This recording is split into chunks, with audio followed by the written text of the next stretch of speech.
Hello everyone, मैं विक्रम कुमार आप सभी का अपने यूट्यूब चैनल स्कॉलर्स कॉन्सेप्ट के ऊपर स्वागत करता हूं। डेवलपमेंटल बायोलॉजी यूनिट से रिलेटेड आज हमारा लेक्चर नंबर 23 है और आज का हमारा टॉपिक रहेगा डेवलपमेंट इन एम्फीबियंस। अगर हम बात करते हैं यहाँ पे एम्फीबियंस डेवलपमेंट की, in most of the amphibians external fertilisation take place. Amphibian are an amniotic vertebrates. अब यहाँ पे क्या है, ये एन एमनियोटिक है, ठीक है, यानी कि एमनियोटिक का opposite, which means they do not form the amnion that allow the embryonic development to take place on dry land. ठीक है, जिसकी वजह से क्या होता है कि क्योंकि ये हमारे एन एमनियोटिक होते हैं तो यहाँ पे हमारा एमनियोन तो प्रेजेंट होगा नहीं, जिसकी वजह से यहाँ पे जो फर्टिलाइजेशन है वो हमारी, या फिर जो एम्ब्रियोनिक डेवलपमेंट है वो हमारी ड्राई लैंड के अंदर हो सकती है। तो फर्टिलाइजेशन होगी ना वो तो हमारी यहाँ पे वेटलैंड के अंदर ही होगी, ठीक है, वाटर के अंदर ही होगी, लेकिन जो यहाँ पे डेवलपमेंट होगी ना एम्ब्रियोनिक डेवलपमेंट वो हमारे कहाँ पे होती है, ड्राई लैंड के ऊपर हो सकती है। ठीक है, तो इन मोस्ट ऑफ द केसेस ये ड्राई लैंड पे होती है, लेकिन कुछ केसेस के अंदर ये वेटलैंड के ऊपर भी डिपेंड हो सकते हैं हमारी। ठीक है, in most of the frogs external fertilisation occur. ठीक है, ये तो हम किसके लिए कह रहे थे, एम्फीबियन के लिए बता रहे थे ना। तो अगर हम फ्रॉग्स की बात करें तो वो भी हमारे एम्फीबियन है, तो उनके अंदर भी हमारी यहाँ पे फर्टिलाइजेशन कैसे होती है, एक्सटर्नल फर्टिलाइजेशन होगी। Even before fertilization, the frog's egg has polarity in which dense yolk is at the vegetal bottom end, whereas the animal part of the egg, the upper half, has very little yolk. अब क्या होता है कि जो frog का egg होगा ना उसके अंदर फर्टिलाइजेशन से पहले ही हमारी पोलैरिटी डिसाइड हो जाती है। ठीक है, वो कैसे होगी, क्योंकि जो यहाँ पे एग होगा ना उसके अंदर क्या होगा, योक होगा। ठीक है, और वो योक कैसा होता है, डेंस योक होगा।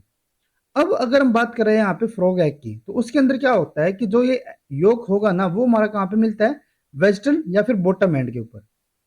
यानी कि हमने पता है कि हमें यहाँ पे दो हमारे पोल होते हैं ना, एक हमारा एनिमल पोल होता है, ठीक है, और दूसरी तरफ क्या होता है, वेजिटल पोल होता है। तो अगर हम यहाँ पे बात कर रहे हैं फ्रॉग एग की, तो इसके अंदर क्या होता है कि जो योक होगा ना वो वेजिटल पोल की तरफ होगा, वेजिटल हाफ के अंदर क्या होगा, योक होगा। इसके अंदर जो योक होता है वो ज्यादा अमाउंट में होता है। ठीक है, जबकि जो दूसरा होगा ना एनिमल पार्ट, जो कि हम अपर पार्ट मान सकते हैं, ठीक है, उसके अंदर बहुत ही कम हमारा योग होगा। Fertilisation can occur at any point in the animal hemisphere of the amphibian egg. अब क्या है कि जो यहाँ पे अगर हम एम्फीबियन एग की बात करते हैं तो इसके अंदर जो फर्टिलाइजेशन होगी ना वो कहाँ पे होगी, एनिमल पॉइंट के ऊपर होगी। ठीक है, जो हमारा एनिमल हेमिस्फीयर या फिर एनिमल हाफ है, ठीक है, और उसके अंदर ये किसी भी पॉइंट पे हो सकती है।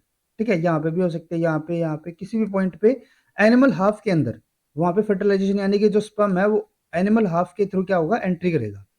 The point of sperm entry marks the ventral Bailey side of the embryo. अब क्या होगा कि जो यहाँ पे स्पर्म एंट्री करेगा जिस भी पॉइंट से, जैसे कि अगर हम यहाँ पे सपोज करके चलते हैं ये हमारा इस पॉइंट से यहाँ पे एंट्री कर रहा है, ठीक है, तो जो भी यहाँ पे पॉइंट होगा जिस भी पॉइंट के थ्रू ये एंट्री करता है वो हमारा किसको डिसाइड करेगा, वो हमारा डिसाइड करेगा वेंट्रल या फिर बेली साइड को। ठीक है, और जो इसके 180 डिग्री अपोजिट यानी कि बिल्कुल इसके अपोजिट पॉइंट होता है लगभग, ठीक है, वो हमारा क्या होता है, while the site 180 degree opposite the point of sperm entry will mark the dorsal और स्पाइनल साइड। अब क्या होगा कि जो हमारा इसका अपोजिट होगा ना 180 डिग्री पे, जैसे कि यहाँ पे तो स्पर्म एंट्री हुई है तो ये स्पर्म ये जो यहाँ पे एंड होगा वो कौन सा हो जाएगा, हमारा वेंट्रल। ठीक है, और जो इसके अपोजिट होगा यानी कि ये वाला, ठीक है, ये हमारा क्या हो जाएगा, यहाँ पे ये हो जाएगा हमारा डोर्सल साइड। ठीक है, तो यहाँ पे हमारे क्या हो गया, जो डोर्सो वेंट्रल एक्सिस जो डिटर्मिनेशन होनी थी वो हमारी यहाँ पे हो जाती है। ठीक है, जहां से हमारा स्पर्म एंट्री करेगा वो वेंट्रल और उसके अपोजिट क्या हो जाएगा, डोर्सल साइड। ठीक है, अब क्या है, the sperm centriole organise the egg microtubule in track that allow the cortical cytoplasm to rotate with respect to their inner cytoplasm. अब क्या होता है कि जो यहाँ पे स्पर्म एंट्री करेंगे, ठीक है, स्पर्म एंट्री करते ही क्या होगा, जो यहाँ पे स्पर्म के साथ क्या होगा, सेंट्रियोल भी आएगा, और जो ये सेंट्रियोल आएगा ना स्पर्म का वो क्या करेगा, जो एग के माइक्रोट्यूबल्स होंगे ना उनको एक ट्रैक यानी कि एक, जैसे कि यहाँ पे देख सकते हो आप, एक ट्रैक में क्या कर देगा, इनको ऑर्गेनाइज कर देगा। ठीक है, और जो ये यहाँ पे माइक्रोट्यूबल ऑर्गेनाइज हुआ है ना एक ट्रैक के अंदर, उसमें क्या होगा, that allow the cortical cytoplasm to rotate with respect to the inner cytoplasm. जो ये यहाँ पे हमारे माइक्रोट्यूबल अरेंज हुए ना इसके साथ क्या होगा कि जो यहाँ पे हमारा कोर्टिकल जो ये ऊपर वाली लेयर है ना ये, ठीक है, ये क्या है, कोर्टिकल साइटोप्लाज्म है। ठीक है, और जो इसके अंदर वाला है ना ये हमारा इनर साइटोप्लाज्म हो गया। ठीक है, ये क्या है, इनर साइटोप्लाज्म, और जो ये ऊपर से हमें रिंग दिख रहा है ना एक, ठीक है, ये हमारा क्या हो जाता है, कोर्टिकल साइटोप्लाज्म।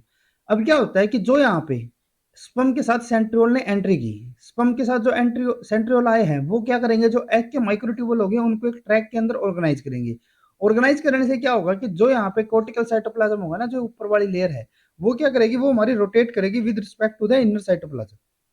ठीक है, जैसे कि आप यहाँ पे देख सकते हो, यहाँ पे हमारा अगर हम बात करें जो कोर्टिकल साइटोप्लाज्म है, ठीक है, वो हमारा यहाँ तक हो गया।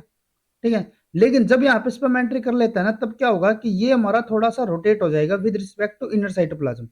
जैसे कि अब यहाँ पे क्या हो गया, हमारी जो डायरेक्शन है वो यहाँ पे मिल गई, और ये जो हमारी रोटेशन होती है ना, वो हमारी कितने डिग्री की होती है, 30 डिग्री की।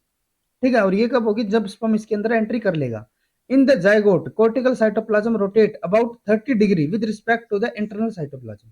ठीक है, जैसे हमने आपको बताया ना कि हमारा जो कोर्टिकल साइटोप्लाज्म है वो इनर साइटोप्लाज्म के रिस्पेक्ट में हमारा रोटेट करेगा, वो कितने डिग्री रोटेट करता है, 30 डिग्री। ठीक है, अब उसके बाद क्या रहता है यहाँ पे, जैसे कि अगर हम एक बार इस डायग्राम की बात करते हैं, तो इस डायग्राम के अंदर हमने क्या बताया है कि जैसे कि यहाँ पे क्या होता है, ये यहाँ पे स्पर्म ने एंट्री की। ठीक है, तो ये हमारा कौन सा पॉइंट होगा, वेंट्रल। इसके अपोजिट हमारे यहाँ पे क्या होगा, डोर्सल। अब जो हमारे यहाँ पे कोर्टिकल है ना, कोर्टिकल लेयर है, ठीक है, इसके अंदर भी हमारे दो पार्ट होते हैं। पहला तो यहाँ पे होता है पिगमेंटेड कोर्टिकल साइटोप्लाज्म, ठीक है, और एक हमारा यहाँ पे होता है क्लियर कोर्टिकल साइटोप्लाज्म, जिसके साथ हमारा यहाँ पे योक होगा ना, ये क्या होता है, योक होता है। ठीक है, तो जो हमारे यहाँ पे अनफर्टिलाइज्ड एग था, ठीक है, या फिर जो हमारा जब बिल्कुल हमारा स्पर्म ने एंट्री की है, तो उसी टाइम पे क्या रहता है कि जो हमारा यहाँ पे पिगमेंटेड साइटोप्लाज्म है ना, वो हमारा योक के अपोजिट साइड मिलेगा। जैसे कि यहाँ पे हमारा क्या हो गया, पिगमेंटेड वाला हो गया, जो हमारा ये योक है ना, ठीक है, ये जो यहाँ पे डेंस है, ये क्या हो गया, हमारा योक हो गया।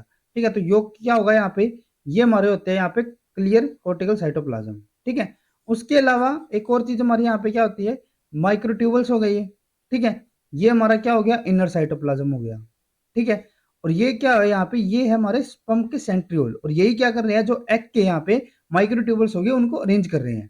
ठीक है, उसके अलावा एक और यहाँ पे हमें बताया हुआ है डिफ्यूज्ड ब्लैक और ग्रे पिगमेंट, जो यहाँ पे हमारी ये जो बिल्कुल ऊपर वाली लेयर है ना कोर्टिकल साइटोप्लाज्म की, इसके बिल्कुल लगते हुए जो हमारा पॉइंट है ना ये, ठीक है, जो ये साइटोप्लाज्म होगा, इसको हम क्या बोलते हैं, ग्रे पिगमेंटेड साइटोप्लाज्म। ठीक है, अब क्या होता है कि जो हमारा ये ग्रे वाला था ना, जैसे हमारी ये रोटेशन होती है यहाँ पे 30 डिग्री की, उसकी वजह से क्या होता है कि जो हमारा यहाँ पे ग्रे क्रिसेंट था ना, ठीक है, वो हमारा कहाँ पे चला जाता है, लगभग इसके अपोजिट। जैसे कि हमारा स्पर्म यहाँ पे एंट्री की थी, ठीक है, अब क्या हुआ था, पहले हमारे स्पर्म ने यहाँ पे एंट्री की थी। ठीक है, अब अगर इसकी हम 30% रोटेशन कर देते हैं, ठीक है, जैसे कि इनिशियली हमारा यहाँ पे था ये, अगर हम इस पॉइंट को लेके चलते हैं यहाँ पे, ठीक है, तो यहाँ पे इनिशियली हमारा क्या होता था कि स्पर्म यहाँ पे था, जहाँ पे स्पर्म की एंट्री हुई थी। ठीक है, तो ये पॉइंट हमारा क्या होना था, डोर्सल साइड होनी थी। अब क्या हुआ, इसके अंदर हमारा 30 डिग्री रोटेशन हो गई, तो ये भी तो हमारा 30 डिग्री रोटेट करेगा ना। ठीक है, तो जैसे ही हमारा 30% रोटेट करता है, तो ये पॉइंट हमारा कहाँ पे चला गया, ये यहाँ पे आ गया। ठीक है, जो हमारा स्पर्म एंट्री वाला पॉइंट था वो तो हमारा यहाँ पे चला गया, और ये हमारा यहाँ पे आ गया, इसके अपोजिट है 180 डिग्री। ठीक है, तो ये हमारा पॉइंट कौन सा होता है, ग्रे क्रेसेंट। ठीक है, और यही हमारा अब क्या करेगा, डोर्सल साइड के हमारे यहाँ पे फॉर्मेशन करेगा। ठीक है, तो अगर हम आगे देखते हैं कि ये हमारा किस तरीके से रहता है, या फिर जो जाइगोट है उसके अंदर हमारे जो डिवीजन रहती है वो किस तरीके से होती है। In some cases, this 30-degree rotation of cortical cytoplasm expose a region of grey colored inner cytoplasm. अब क्या होता है कि जो हमारी यहाँ पे 30 डिग्री रोटेशन हुई है ना कोर्टिकल साइटोप्लाज्म की, वो क्या करता है, वो हमारे एक रीजन को एक्सपोज करेगा, कौन से को, ग्रे कलर्ड इनर साइटोप्लाज्म को। ठीक है, जैसे कि हमने यहाँ पे बताया ना, ग्रे क्रेसेंट होता है हमारा, ठीक है, जो कि हमारे बिल्कुल उसके अपोजिट मिलेगा स्पर्म एंट्री के। ठीक है, तो जैसे कि यहाँ पे हमारा हो गया ग्रे क्रेसेंट हो गया, इसके अपोजिट है। तो यहाँ पे क्या होता है कि जो हमारी ये 30% डिग्री की रोटेशन हुई है ना, तो उससे हमारा एक रीजन एक्सपोज हुआ है, कौन सा, ग्रे कलर्ड इनर साइटोप्लाज्म। जो हमारा ये ग्रे क्रेसेंट है ना, वो हमारा किसके रिकॉर्डिंग है, वो हमारा होता है यहाँ पे इनर साइटोप्लाज्म के रिगार्डिंग। ठीक है, directly opposite the sperm entry point which is called grey crescent, and this point where gastrulation will begin. और यही हमारा पॉइंट होता है जहां से हमारी गैस्ट्रुलेशन स्टार्ट होगी। ठीक है, जो हमारा ग्रे क्रेसेंट एरिया है ना, वही हमारी क्या होती है, जहां से हमारी गैस्ट्रुलेशन स्टार्ट होगी।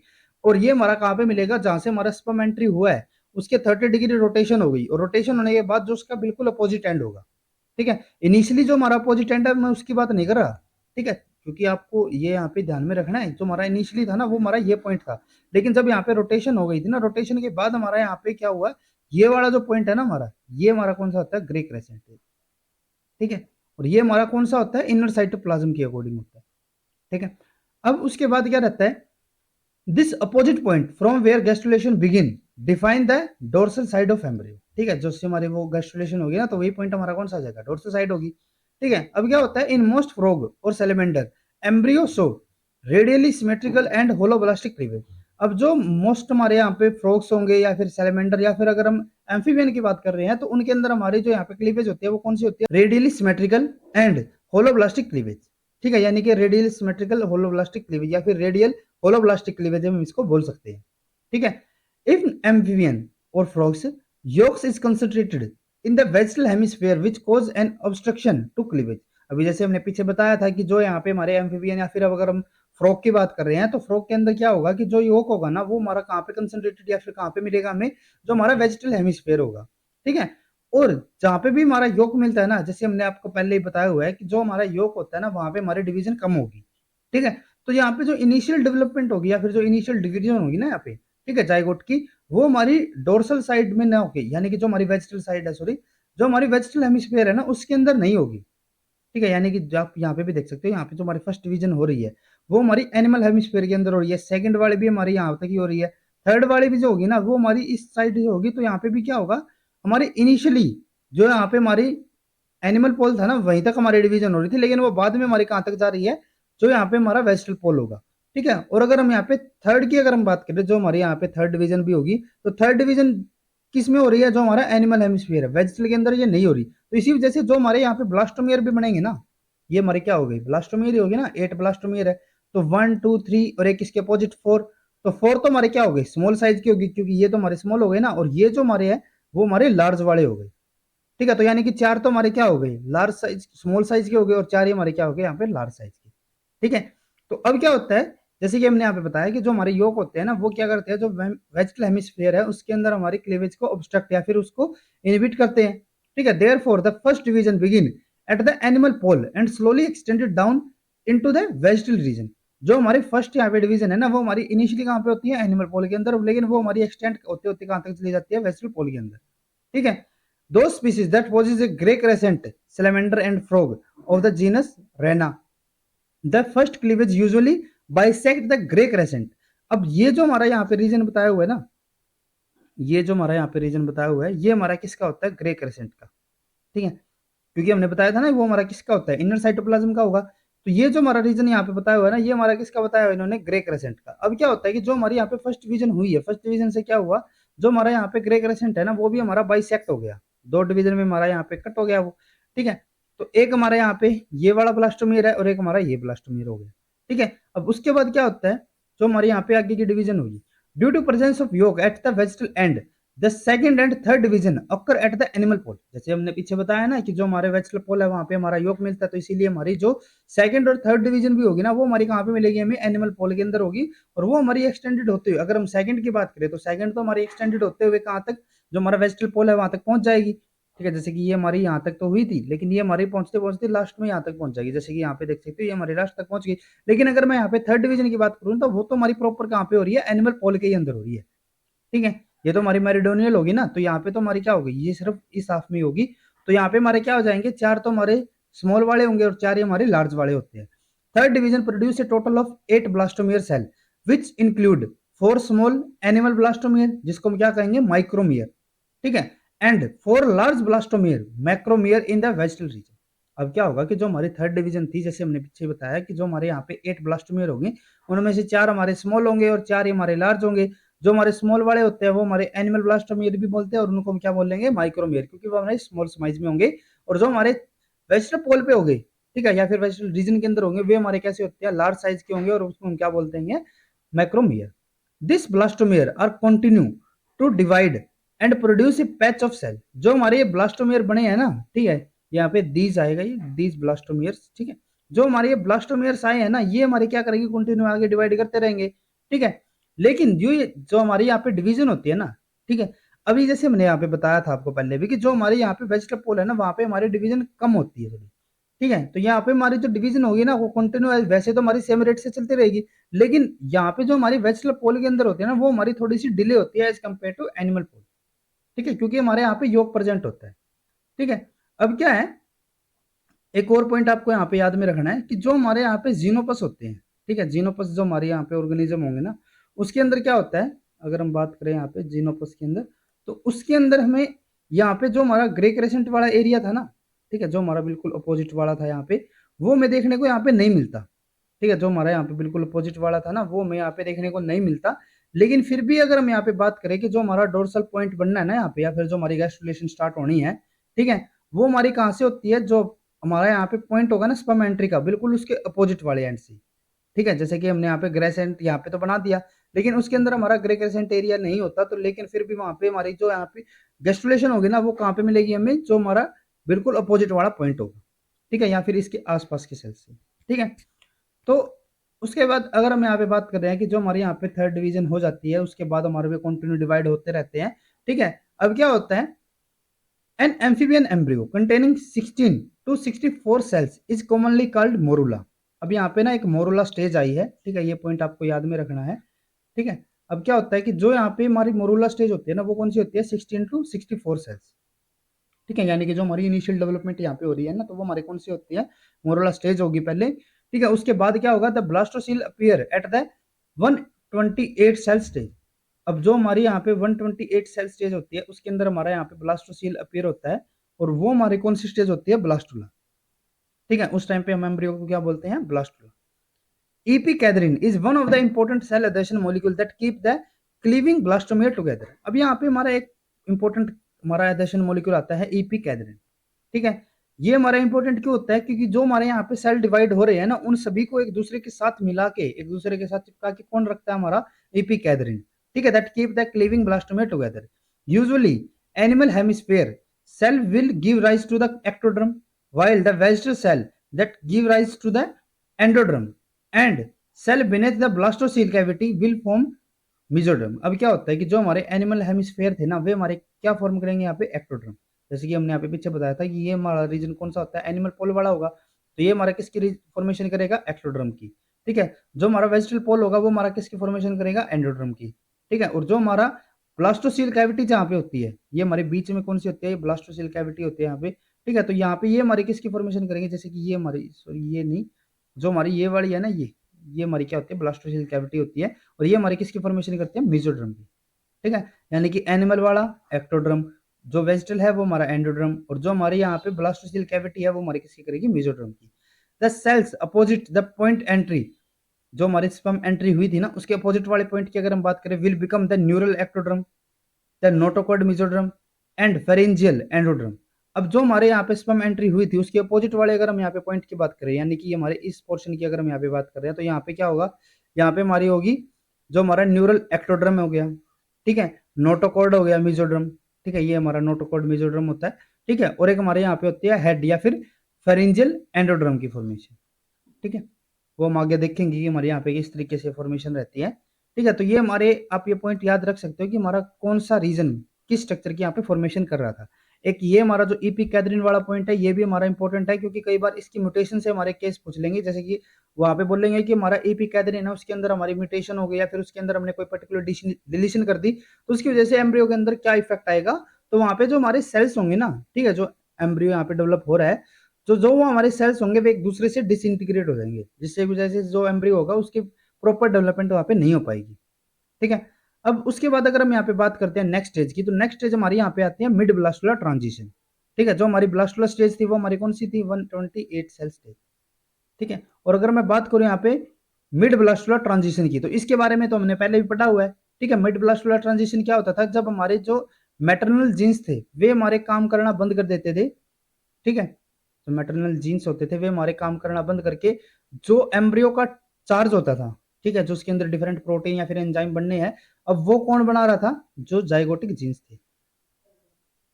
ठीक है, और इसी चेंज को हमने क्या नाम दिया था पीछे, मिड ब्लास्टुलर ट्रांजिशन। ठीक है, अब क्या होता है, an important condition required for the gastrulation is the activation of zygotic genome. अब अगर हम यहाँ पे बात करें गैस्ट्रुलेशन की, ठीक है, तो वो हमारे कहाँ पे होगी, ब्लास्टुला के बाद ही होगी ना। तो वहां पे क्या होता है कि अगर हमारी गैस्ट्रुलेशन प्रोसेस होनी है, ठीक है, तो उससे पहले क्या होना पड़ेगा कि जो जाइगोटिक जीनोम है ना, या फिर जो जाइगोटिक जीन्स है, उनका एक्टिवेशन करना पड़ेगा। ठीक है, वे एक्टिवेट होने के बाद ही क्या होगा, यहाँ पे गैस्ट्रुलेशन प्रोसेस हमारी हो पाएगी। In Xenopus laevis for most part nuclear gene are not activated until the late in the 12th cell division. ठीक है, यानी कि जो हमारे यहाँ पे जीनोपस लाइविस होते हैं ना, उसके अंदर हमारे जो न्यूक्लियर जीनोम है ना, वो हमारे कब तक एक्टिवेट, या फिर अगर न्यूक्लियर जीनोम कौन से होते हैं, जाइगोटिक जीनोम की अगर बात करें, तो जो हमारे जाइगोटिक जीन है ना, वो हमारे 20th साइकिल के एंड तक हमारे एक्टिवेट नहीं होते, उसके बाद वो एक्टिवेट होते हैं। एट दिस स्टेज जब हमारे यहाँ पे डिवीजन हो जाती है, ठीक है, उसके बाद क्या होता है, the embryo experience a mid blastula transition MBT as different gene begin to be transcribed in different cell. The cell cycle acquire gap phase and blastomere acquire the capacity to become motile. अब क्या होता है कि जो हमारे यहाँ पे mid blastula transition होती है ना, उस टाइम पे क्या होता है कि जो हमारे यहाँ पे डिफरेंट जीन है, ठीक है, वो हमारे क्या होंगे, ट्रांसक्रिप्ट करना स्टार्ट कर देंगे, ठीक है, जिससे हमारा डिफरेंट एमआरएनए बनेंगे और वहां से हमारे प्रोटीन बनेंगे, ठीक है। और क्या होगा कि जो हमारे यहाँ पे सेल साइकिल हो रहा था उसके अंदर हमारा गैप फेज इंक्लूड हो जाएगा। अगर हम पहले बात करें कि जो हमारे यहाँ पे इनिशियल डेवलपमेंट हो रही थी, तो पहले मैंने आपको बताया था कि जो हमारी इनिशियल डेवलपमेंट होती है ना, तो उसके अंदर हमारा जो गैप फेज होता है ना, वो हमारा डिलीट हो जाता है, ठीक है। तो यहाँ पे क्या हो रहा है कि गैप फेज हमारा इंक्लूड हो जाएगा, ठीक है। अब क्या होगा उसके अलावा कि जो हमारे ब्लास्टोमेयर है ना, उसके अंदर क्या हो जाएगी, कैपेसिटी टू बिकम मोटाइल, ठीक है। उसके अंदर जो ब्लास्टोमेयर है ना, उनके अंदर मोटाइल वे हमारे हो जाएंगे, ठीक है। It is thought that some factor in the egg is being absorbed by newly made chromatin because time of this transition can be changed experimentally by altering the ratio of chromatin to cytoplasm in the cell.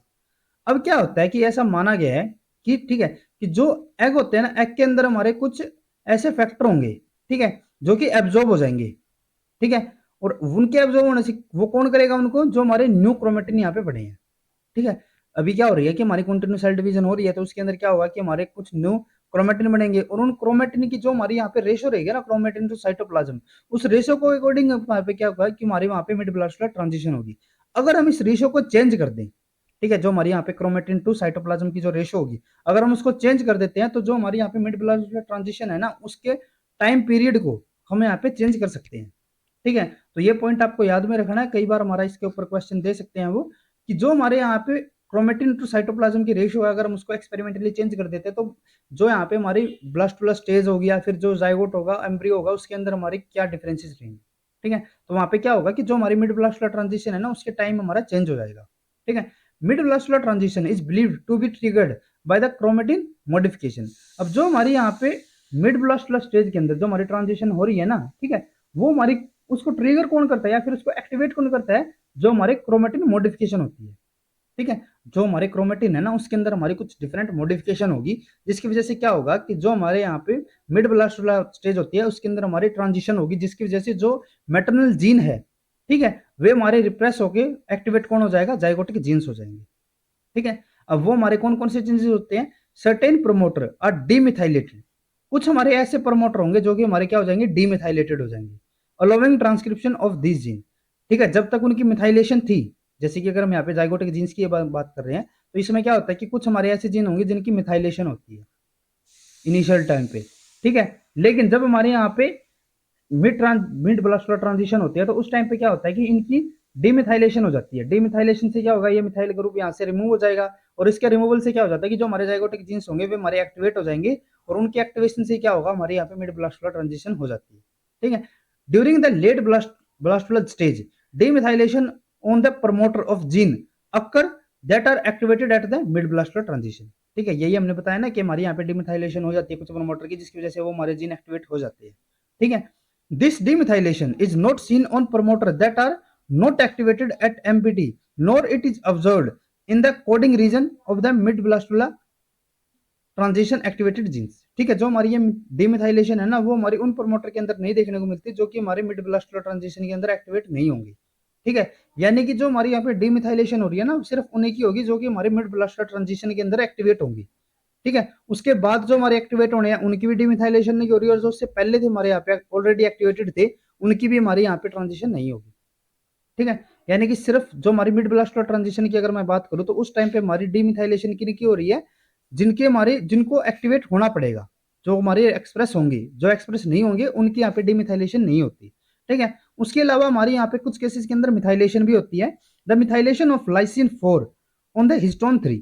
अगर मैं histone की बात करूं, तो जो हमारा molecular biology का जो लेक्चर था, उस टाइम पे मैंने आपको बताया था कि जो हमारे हिस्टोन 3 के अंदर जो हमारा लाइसिन 4 पॉइंट के ऊपर, ठीक है, यानी कि जो हमारा लाइसिन 4th पोजीशन के ऊपर होता था हिस्टोन 3 के अंदर, तो उसकी अगर हम मिथाइलेशन कर देते हैं, तो वो हमारा किसको रिप्रेजेंट करता था, एक्सप्रेस्ड जीन को, ठीक है। इसका मतलब क्या होता था कि वो हमारा जीन जो है वो हमारा एक्सप्रेस होने वाला है, ठीक है। तो यहाँ पे भी क्या हो रहा है, मिथाइलेशन हो रही है लाइसिन 4 पोजीशन की, किस पे, हिस्टोन 3 के ऊपर, ठीक है, forming a trimethylated lysine associated with the active transcription. और ये हमारा किसको रिप्रेजेंट कर रहा है, ये हमारा रिप्रेजेंट कर रहा है एक्टिवेशन को, ठीक है। It's also seen on the 5 prime end of many gene during MBT, ठीक है। तो यहाँ पे आपको कंफ्यूज नहीं होना कि ये हमारा जो मिथाइलेशन हो रहा है ना, ये हमारा रिप्रेस नहीं कर रहा, बल्कि ये क्या कर रहा है, एक्टिवेट कर रहा है, ठीक है, इनहेंस कर रहा है एक्टिविटी को, ठीक है।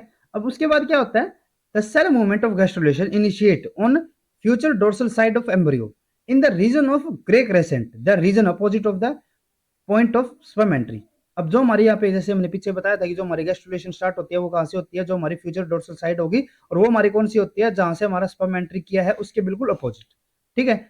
अब क्या होता है, the cell invaginate to form the slit like blastopore where the cells become bottle shape and change their shape dramatically. अब क्या होता है कि जो हमारे यहाँ पे जहां से हमारी गैस्ट्रुलेशन प्रोसेस स्टार्ट होगी ना, ठीक है, जैसे कि यहाँ पे देख सकते हो आप, यहाँ से हमारी क्या हो रही है, गैस्ट्रुलेशन प्रोसेस स्टार्ट हो रही है, ये हमारा इनवेजिनेट होना स्टार्ट हो गया, ठीक है, इस पॉइंट से स्टार्ट हो रहा है। तो यहाँ पे हमारे जो सेल्स होंगे ना, वहां पे क्या हो जाएंगे, वो उनकी जो शेप होती है वो हमारी चेंज हो जाती है, और वो हमारे कैसे हो जाते हैं, बोटल शेप में आ जाते हैं, ठीक है। This bottle cells will initiate the formation of archenteron primitive gut.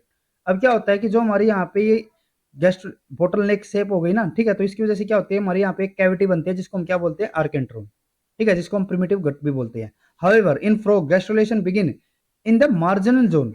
अब अगर मैं बात करूं पर्टिकुलर फ्रॉग्स के अंदर, तो फ्रॉग्स के अंदर जो हमारी गैस्ट्रुलेशन होगी ना, वो हमारी कहाँ पे होती है, मार्जिनल जोन के अंदर। और मार्जिनल जोन क्या होता है, the region surrounding the equator of the blastula where animal and vegetal hemisphere meet, जहाँ पे हमारे वेजिटल और जो एनिमल हेमिस्फेयर होंगे वे एक दूसरे के साथ मीट होते हैं ना, उस पॉइंट को हम क्या बोलते हैं, मार्जिनल जोन, ठीक है। और उसी पॉइंट से हमारा क्या होगा, जो हमारी गैस्ट्रुलेशन प्रोसेस स्टार्ट होगी, ठीक है। अब क्या है, the superficial layer of marginal cell is pulled inward to form the endodermal lining of the archenteron because it is attached to the actively migrating deep cells. अब क्या होता है कि जो हमारी सुपरफिशियल लेयर होगी मार्जिनल सेल्स की, जो हमारी ऊपर वाली जो सबसे लेयर होती है ना, ठीक है, इसको हम क्या कहते हैं, सुपरफिशियल सेल्स को लेंगे, और जो हमारी ये लेयर होगी उसको हम क्या बोलेंगे, सुपरफिशियल लेयर, ठीक है। जो हमारी ये सुपरफिशियल लेयर होती है मार्जिनल सेल्स की इज पुल्ड इनवर्ड। अभी हमने बताया था कि वो हमारी इन्वेजिनेशन होगी, तो यानी कि वो हमारे अंदर की तरफ मूवमेंट करेंगे, ठीक है, to form the endodermal lining of the archenteron. और जो हमारी ये अंदर की तरफ मूवमेंट करेंगे ना, ठीक है, ये हमारे ऐसे मूवमेंट करके अंदर चले जाएंगे, ये भी हमारे अंदर चले जाएंगे, तो ये हमारे जो अंदर गए है ना, ये हमारे क्या करेंगे, जो आर्केट्रोन हमारी कैविटी है उसकी एंडोडर्मल लेयर की फॉर्मेशन करेंगे, ठीक है, because it is attach to actively migrating deep cell. अब यहाँ पे ना आपको पॉइंट याद में रखना है कि जो हमारी यहाँ पे मूवमेंट हो रही है ना, वो हमारी कैसे हो रही है, कि जो हमारे ऊपर वाले लेयर के सेल थे ना, वे हमारे अंदर की तरफ चले गए, यहाँ पे हमारे नए सेल्स नहीं बन रही है अलग से, ठीक है। यूं नहीं है कि ये हमारे यहाँ पे ओपन हुआ, ये स्लिट यहाँ पे ओपन हो गया था, ठीक है, तो ये ओपन होने के बाद ये हमारा यहाँ पे अंदर चला गया, ठीक है। ये हमारी, अगर हम यहाँ पे बात करें, ये हमारी जो कैविटी है ना ब्लास्टोसिल, ये हमारी क्या हो गई, यहाँ पे डिस्प्लेस्ड हो गई है, ठीक है। तो यहाँ पे जो हमारी आर्केंट्रोन है, तो उसके अंदर हमारे यूं नहीं है कि हमारे इनर लाइनिंग से हमारे कोई सेल आ रहे हैं, ये हमारे कौन से वाले हैं, जो हमारे बाहर वाले थे, ठीक है। तो अब क्या रहता है, और ये हमारे क्यों होते हैं, क्योंकि जो हमारे ऊपर वाले जो सेल्स होते हैं ना, वे हमारे कैसे होते हैं, एक दूसरे के साथ टाइटली अटैच रहते हैं, ठीक है। अब क्या होता है, experimentally removing the bottle cells does not affect the involution of the deep और superficial marginal cells into the embryo. Removal of deep involuting marginal zone cells stop the archenteron formation. अब अगर हम यहाँ पे बात करें कि अगर मैं यहाँ पे बोटल शेप जो हमारे सेल्स है, अगर मैं उनको रिमूव कर दूं, तो उससे हमारा यहाँ पे जो इन्वोल्यूशन हमारी प्रोसेस हो रही है ना, उसके ऊपर हमारा कोई इफेक्ट नहीं होगा, ठीक है। यानी कि हमारे जो सेल्स है ना, उनका जो शेप है, शेप से हमारा यहाँ पे कोई इफेक्ट नहीं हो रहा, लेकिन और सुपरफिशियल मार्जिनल जोन, उससे हमारा इनके ऊपर कोई इफेक्ट नहीं हो रहा, लेकिन removal of deep involuting marginal zone, अगर मैं यहाँ पे जो हमारे बिल्कुल टिप के ऊपर जो हमारे सेल्स है ना, ठीक है, जो हमारे इन्वोल्यूटिंग जोन्स रहेगा, ठीक है, अगर मैं उनको यहाँ पे रिमूव कर दूं, तो उससे हमारे जो आर्केंट्रोन फॉर्मेशन है वो हमारी नहीं हो पाएगी, ठीक है। तो जैसे कि आप यहाँ पे देख सकते हो, यहाँ पे हमारा क्या हो जाता है, यहाँ पे एक हमारी हो गई मीजोड्रम, ठीक है, एक हमारी यहाँ पे हो गया एंडोड्रम, और एक हमारी यहाँ पे होती है आर्केंट्रोन। ये हमारा जो एनिमल पोल वाला जो रीजन बनेगा, ये हमारा क्या बनाएगा, एक्टोड्रम, ठीक है। ये हमारी क्या हो जाती है यहाँ पे ब्लास्टोसिल, ठीक है। और ये हमारा कौन सा है, जैसे कि हमारी 30 डिग्री यहाँ पे रोटेशन होती है, ठीक है। उसके अलावा यहाँ पे हमारा एनिमल वेजिटल पोल हमें यहाँ पे दिखाया गया, ठीक है। ये हमारा जो यहाँ पे मार्जिनल जोन होता है, ठीक है, इसी पॉइंट से हमारी क्या होगी, यहाँ पे जो गैस्ट्रुलेशन प्रोसेस है वो हमारी स्टार्ट होगी, ठीक है। या फिर हम यू भी याद रख सकते हैं इसके अपोजिट वाले पॉइंट पे।